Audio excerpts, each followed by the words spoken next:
Preseason award lists are out right now. We have one, Jammie Robinson, on the All-American list, and then we also have several players on the All-ACC list made by Phil Steele. All that and more on today's edition of Locked On Seminoles. Let's go. You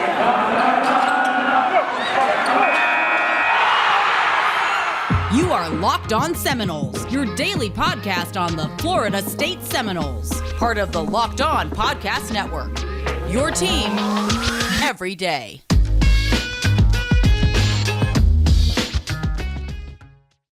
Good morning, good afternoon, and good evening, and welcome back to another edition of Locked On Seminoles, brought to you by RockAuto.com, the family reliable source for all your car auto parts. And as always, it is myself hosting with Dave. And Dave, how you doing today, Playboy? Doing great. I'm in New York where it's 30 degrees colder than it is in Florida. Wow, I saw that.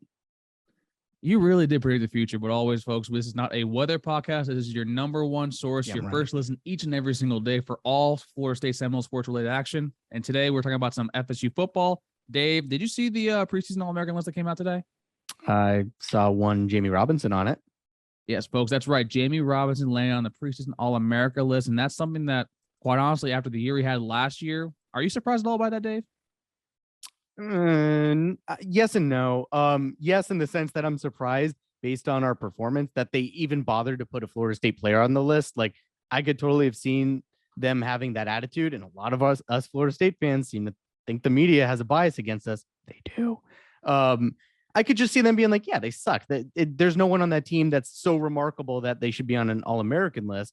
But Jammie Robinson absolutely played himself into being All-American worthy. He was arguably the best player on the defense. He was definitely the best player in the second.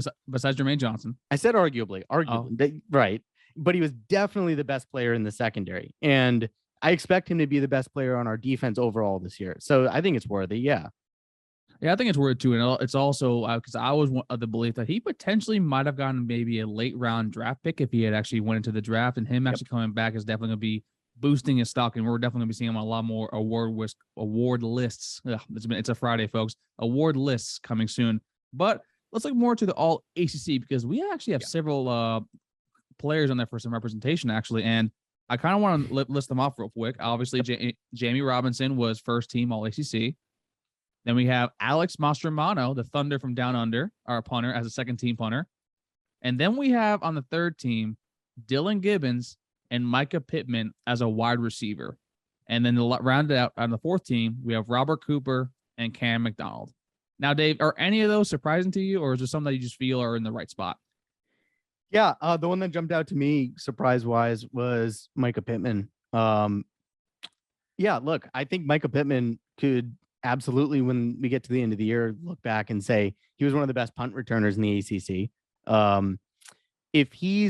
If that was intended to be at the wide receiver position, that means things have gone really right for us this year. Like, if he's going to be the breakout at the receiver position, which I don't think we're relying on or expecting necessarily, then that's going to open up the passing game an awful lot. And I'm going to feel probably better looking back at the end of the season than I did looking forward right now.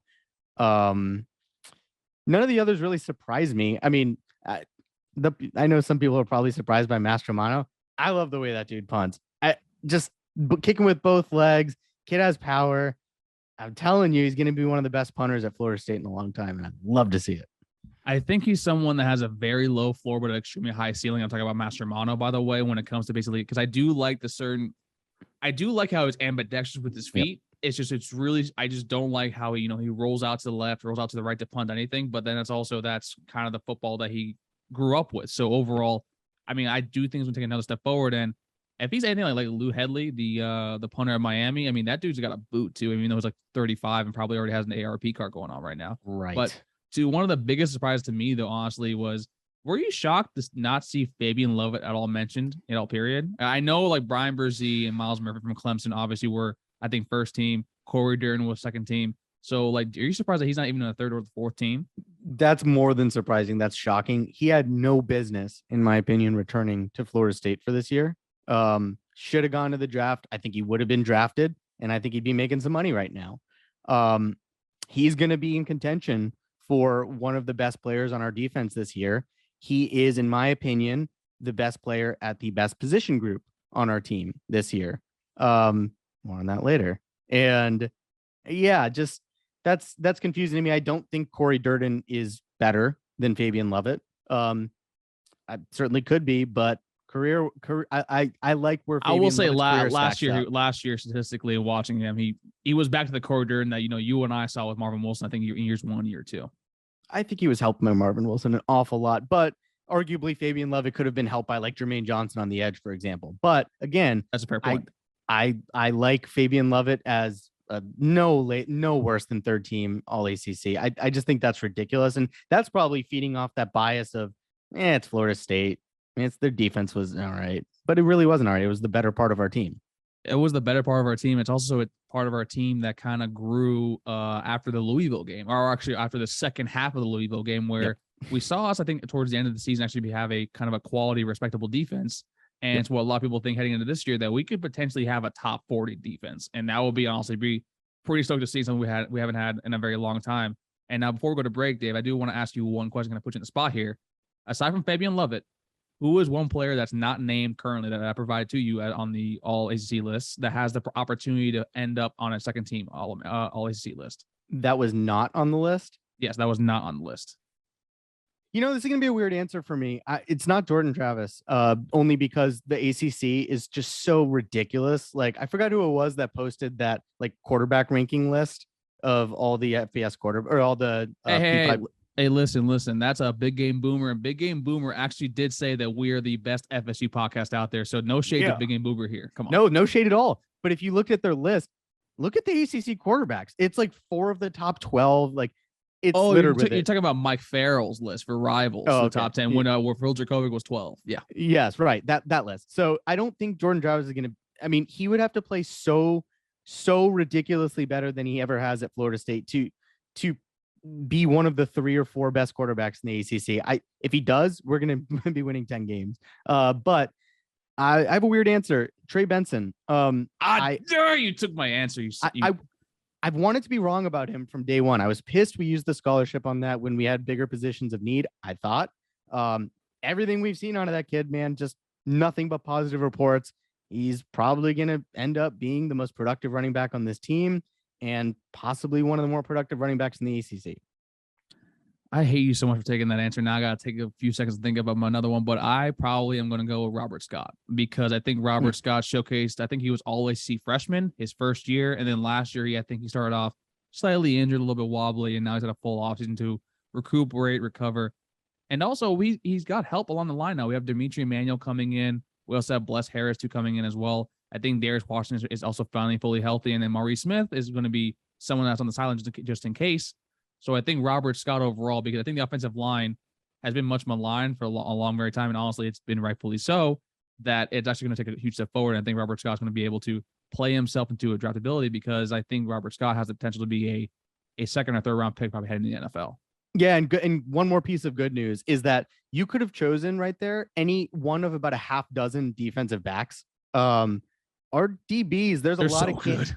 Well, and there's a lot of candidates for players at the end of the year who at the beginning of the season, you thought, damn, they could be good, but I'm just not sure. And that's why they didn't make a list. And then at the end of the year, you look back and you were like, who the hell didn't put them on a third team All-ACC even, So there's a lot of breakout candidates in that defensive backfield. There is a lot of breakout candidates in the defensive backfield. No, it's also a breakout candidate actually overall, Dave. What's that, Drake? Basically, you can go over the ACC conference, obviously, who's going to win the conference overall at betonline.net. Your fastest and easiest way for RLA sports action. Dave, I'm going to give you several teams and you're going to tell me whether or not there's a value in that play or whether you think it's going to be possible to get your money back. Let's get it. Okay. As always, folks, this is the Fade Day segment of the program. So whatever your day picks, you go the opposite direction. Yep. So NC State at plus 700. Would you take that for value? Not high enough. How high would it be for you to take that? 1,500. 1,500. Okay. How about this, Dave? Let's go with Florida State at plus 2,800. You got to times that by 10. You got times that by 10. Unless Jordan Travis is the best quarterback in the ACC, you got to times that by 10 right now. Just right now. Just for right now. And lastly, your favorite team ever, the University of Coral Gables at plus 500. No, it needs to be 50,000. Tyler Van Dyke is going to be exposed as the worst quarterback in the Coastal Division this year. Just watch. Okay, but realistically, for value play, if you're actually making money, because you're horrible the value play. No, I'm saying like, what would you have to be taking that, like, legitimately speaking? Because you are the same person that bet against FSU every damn time in the second and first year. I know. You got plus 1,000 at least. It's got to be double that for me. 500 not nearly enough to get me excited. Okay, you know what? That's fair. I mean, Miami has a very easy role in the Coastal, but they still got to play one at Clemson, NC State, and quite arguably, honestly, they're better teams than Miami right now at this point, and also with a long tenured head coaches at both. So overall, folks, head on over to betonline.net. Fade Dave if you must. Fade Dave if you can. And as always, use promo code Locked On. That's LOCKEDON. BetOnline, where the game starts. All right, folks, welcome back on today's episode of Locked On Seminoles. As always, we thank you guys so much for your love and support each and every single day and making us your first listen. And as always, folks, don't forget 5-star reviews, either Apple Podcast, Spotify, Stitcher, or wherever you get your podcast from. And also, we're on YouTube. Hit the like button down below. Hit the subscribe button at the tippy top, and also ding the little bell so you know when new content drops immediately the moment it drops. And now, Dave, I'm going to hand the ball off to you because this is kind of your segment. I kind of want to let you know, take the folks to where you want to go. Okay, right. So, Drake, I want to talk about who you believe, one, will be the best position group overall this year, offense or defense, either one. And then after that, I want to talk, what do you think will be the most surprising unit at the end of the year, looking back based on what we know and believe right now? Start with the first one. What is going to be the best position group for Florida State this year? I think the best position group for Florida State this year, this is tough because I think I'm looking more towards the offensive side of the ball. Yeah. And I really, really, really want to say wide receivers, but that might be for the other part of the question. But so I'm going to go with running backs mainly because you and I probably together were like, why did we take Trey Benson? Because we saw the knee injury. We saw the lack of, I guess, production over at Oregon too. And he's, you're a little more wary when you see a running back with a knee injury, but then you see the spring game, you hear practices. Also, you see the size of the kid. The man's like a damn built up bowling ball. Like, he is a strong running back. And that's something that we haven't had in a very long time. We haven't had that, since Cam. And that was 4 years ago, 3 years ago. And that's something that we've seen running backs in Mike Norvell's offense, eat and flourish, whether it be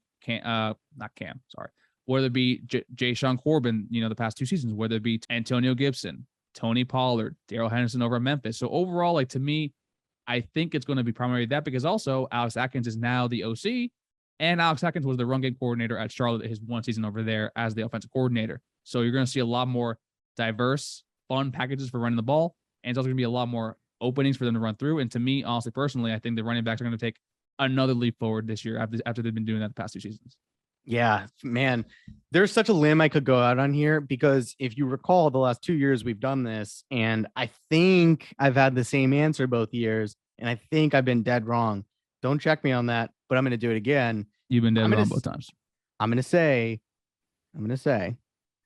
my best is going to be part of the surprise, but there'll be a different surprise unit. My best unit's going to be the defensive backs. There is more potential, I think, at that position than there is at any other on this defense. The defense got better as the year went on last year, which is an encouraging sign to me that Adam Fuller and the staff are getting through to these guys, hopefully.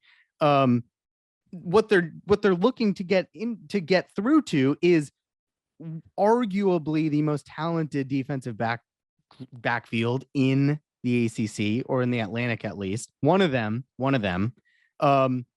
Just look at the names. I'm going to do the name syndrome thing, man. We got Jammie Robinson. We got Akeem Dent, Omarion Cooper, Kevin Noles. You got freshmen like Sam McCall, and Azaria Thomas. You have Demore Tate. You have Renardo Green. There's so many names there, and that I'm not going to tell you, who's going to be the best, although it will be Jammie Robinson, or who's going to be the 3 best. But I will tell you that there's so many names in there, so many players who flashed at times throughout their career, that this has to be the money year, man. I mean, we said the same thing last year, but at some point, push is going to come to shove. It's either going to be that these players, their talent is going to meet the road, or they're going to meet the road. No, and I can honestly get behind that. I agree with that. And I think that with the name syndrome thing, I think in sports, when you have a big name at a position that, you actually really care about on your team, obviously you're going to gravitate more towards that name. I think it's more that we attach these sort of expectations to names that haven't played yet. Like, as much as, we love Sam McCall and Azaria Thomas, they haven't played a snap Power 5 football yet. So maybe we know their potential is sky high. I think we just need to be a little more careful as understand that there's going to be a lot of growing pains last year, like we saw with Kevin Noles, we saw with Amarion Cooper, we saw with Jarvis Brownlee his first year before he departed Louisville. So overall, like, to me, I like the names a lot. It's a really good roster of defensive backs, and I think they're going to be tops in ACC. But also, we need to understand that just because the big names doesn't mean they always pan out, and that's why we have the name syndrome, copyright trademark by Dr. Max Moody over there. What is going to be, looking back at the end of the year, the most surprising unit on this team, given what we know and think now? I think the most surprising unit on this team is probably honestly going to be the offensive line. And I was debating between picking them and picking the wide receivers, but I didn't pick the wide receivers because I think we expect them to be better because they sure as hell can't be worse. And with the offensive line, I think we still expect them to be, slightly below average. I think around average. To me, I honestly think they could be top 3 in the ACC actually overall. You see Boston College right now, they have lost their entire starting offensive line from last year. After they lost, I want to say they're one of their top players with potential, first day pick and tearing his ACL today. So that's gone. And then you have Clemson, whose offensive line isn't really that great, actually. No, it's really not. So overall, like, who are you actually scared of offensive line-wise? And this offensive line has continuity with Alex Atkins in year 3. And they've also added impact transfers in Dimitri Emanuel and Bless Harris. So to me, they have depth. They've added over 4,000 pounds of players to that offensive line. We have doubled the depth on that in that unit as a whole. A lot of person, a lot of boys, a lot of big dudes. So to me, the offensive line, I think is going to take even a further step from the past season. And quite honestly, I think they're going to be an above average offensive line. And I think they're actually going to give Jordan Travis some much needed time heading into the season. Yeah, I think Atkins has his most talented and definitely the most potential of all the offensive lines he's had since he's been here. So definitely will be interesting to see with him taking some OC duties, whether the trajectory of the offensive line continues from what he's done with it thus far. For me, and I cannot believe I'm saying this. You're going to say linebackers? It's going to be the linebackers, man. And I say that because they can't get worse. They can only get better. They added a player in Tatum Bethune, who I think is probably going to be our best linebacker. So you immediately added our best player at the position. That said, you still have Kalen DeLoach. You still have DJ Lundy. You still have Amari Gaynor and Steven Dix, and you have Omar Graham coming in. It can't not be the linebackers. If they don't surprise us this year, I don't know that I'll ever be able to care about that position again until we just have 3 5-stars starting at the position, because the linebacker room got better in the offseason. Even if we only counted Tatum Bethune, the linebacker position got markedly better. No, I can agree. I can also agree behind that. And I think the only concern I think we have is I think Omar Graham being the only linebacker that we brought in. But I do actually trust Ryan. Ryan Shan can't recruit, but I do expect him to be actually a better linebacker coach, which I think is the main reason why he was became the co-DC. Because in my personal opinion, comes down to Fuller, if you're a defensive coordinator and then you're demoted to a co with somebody else, that means that basically maybe somebody else was kind of doing your job last season. But folks, you like doing the job for yourself when it comes to your car. Our talents want to say is rockauto.com. And Dave, you're a big car guy, aren't you? Yeah, I liked working on cars when I was a kid with my grandpa. It was a lot of fun. What's the last thing you changed to fixing your car? Catalytic converter. Folks, I'm going to pretend to know what that is, but folks, if you need a catalytic converter, or if you're like myself, you need new seat belts, or if you need new upholstery because you spill your coffee all the time in your car because you're always running late to work, folks, I'm joking about that. I am not late to work all the time, boss. But folks, head over to rockauto.com so where you can go and not spend 30, 50, or 100% even more on the same part you get on a chain store or our dealership. Folks, head over at rockauto.com. Use promo code LOCKEDON, LOCKEDON, in your How Did You Hear About section so they know that we sent you. The main selection, reliably low prices, all the parts your car will ever need. rockauto.com. Now, Dave, the floor is yours. Take us and the folks home today. Okay, Drake. You don't know what I'm about to ask. You have no idea what you're about to talk about, but I will tell you. That's how you know it's off-season, folks.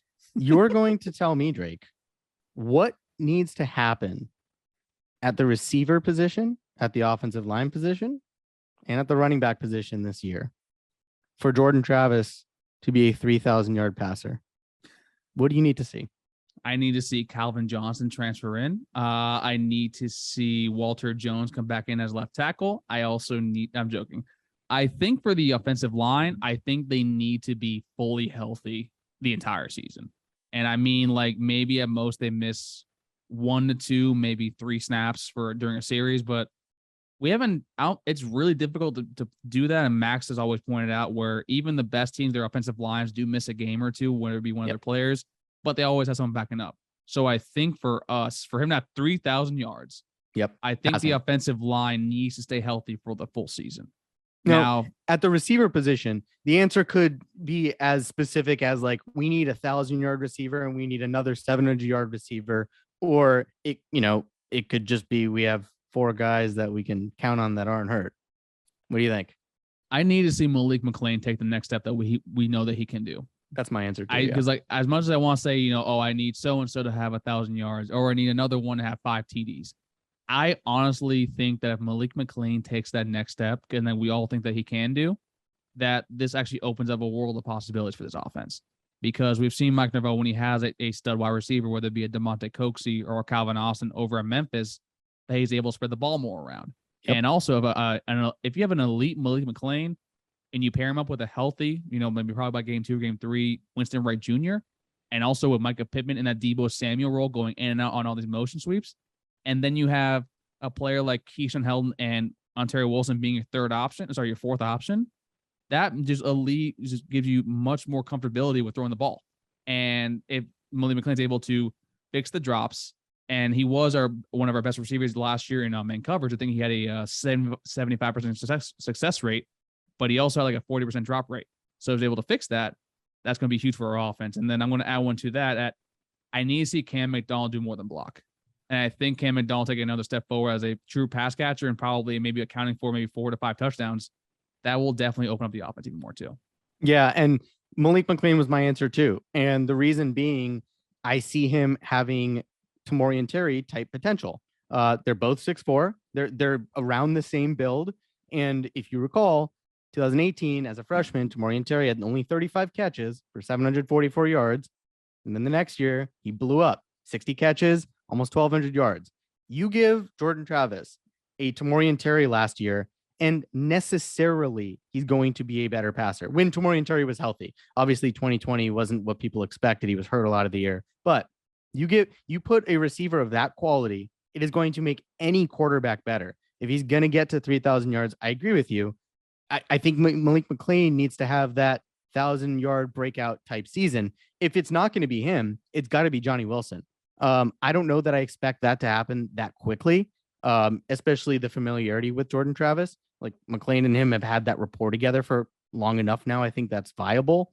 I don't know who can serve in that type of role, like that Auden Tate, Tamorrion Terry type season, if it's not Malik McClain. So that scares me. But it's got to be that. And then you got to have down to a third receiver that you can count on. Like, it can't just be a one receiver thing, or you're going to see us running the ball an awful lot on 3rd and 11. Right. And we've seen plenty of that. And that's honestly been the Achilles heel for this team for the past few seasons, is basically being in those 2nd and 9s, 3rd and 7s. And that's something that, as a strong offensive team, when it comes to your running backs, that's where you don't want to be, because now you're forced to pass the ball. And also when you have the receivers like we did last year, I think Andrew Parchment, I was a fan of him when he came in, but when he left the school, I want to say he was the bottom 30, bottom 40 out of 529 qualified receivers when it came to reception rate, which is something you typically don't want to do. Do you think Mark Neville will coordinate an offense where you see Jordan Travis passing, enough for that to happen? Because I think a lot of the games last year, I think he averaged 23, 24 attempts. Yeah. And he only broke the 200 yard mark. I think the 4th to last game. That's when we started, get the ball rolling a little bit, because 3,000 yard season, that's averaging 250 yards a game. And that's not the craziest thing to ask for when you're, especially in a Power 5 conference. So do you think that Norvell's going to be able to, coordinate an offense to permit him to kind of let loose like that? Well, I will say this before I answer that. I don't want to be hypocritical, because I'm the first person to say it's really tough to compare what you've done at like a G5 program at Memphis to what you could or should do at Florida State. But he did show that he will adapt his scheme to the personnel he has. what the hell was that quarterback? White. Brady White. Brady White. Like, he got the most out of Brady White that I think almost any human being on earth could have gotten out of Brady White. And Jordan's a better quarterback than Brady White. Much better quarterback. So what I would say to that is, if Trey Benson or someone at the running back position is reliable, such that you have to fear that they're not going to be, the defenses won't be stacking the box as much. It'll open up passing lanes.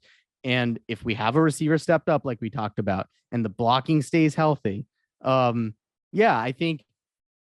think Mike Norvell is aware enough of what he needs to do this year that he has to adapt to whatever we can possibly do best and whatever gives us the best chance to win, not just pigeonholing in, this recruiting service said we have a pro style passers, so we need to be a pro style team. Like, I have to think he's going to see this is working. This is what I need to be doing. And if that means passing more, either because the running game's effective or because Jordan Travis and the receivers got it going, I think he's going to do just that. I think so too, because I think everyone understands that this is probably Mike Norvell's, do or die year, because it is year 3. While we understand that Taggart's contract comes off the books for next season, and a lot of people have been saying that he hasn't been able to run his own offense. I think it's coming to the point now where, you might not have a chance to run your own offense, if we're being completely honest here. And I think we're all of the same belief that this is most likely Jordan Travis' last season here. And whether it be AJ Duffy starting next season, or if Chris Parsons stays committed, he might start next year. But Lord knows how that recruitment's going to go down. But folks, we'll discuss that more on Monday, on our mandatory mailbag Monday. And folks, thank you all so much for love and support, and making Locked On Seminoles your first listen each and every single day. But we're not only on here. Also head out to the Locked On Network, where they have the Locked On Ultimate NBA Draft. And Dave, let the folks know what they got to do when it comes to YouTube. Oh no, why are you doing this? All right, so subscribe to the channel. That's good. Ding the little bell. Or what are you clicking? There's a banner up there somewhere. You got to ding the little bell, so it'll tell you when the episode drops. You'll know right away. You'll get to watch these beautiful faces. I never remember the third thing, and that's why Jake tells you. And hit the subscribe button so you know the follow count keeps going higher, and always share with your friends. And as always, folks, we just dropped the Locked On LSU crossover we have with Caroline Fenton, and where myself, Max, and Caroline discussed basically Coach Orgeron's time at LSU, Brian Kelly, evolving into Bayou Brian with the weird accent. And as always, folks, we're going to be having more like Locked On Louisville will be coming on in the following weeks, as well as Cam Lemons, DeBro from Wake Forest, and so much more on the horizon, because we get to do this every single day, each and every single day, because of y'all's love and support. And me, Dave, and Max, Holly, and Stacy are having a blast. But until next time, folks, we will see y'all on Locked On Seminoles. Take care, everybody. Go Noles.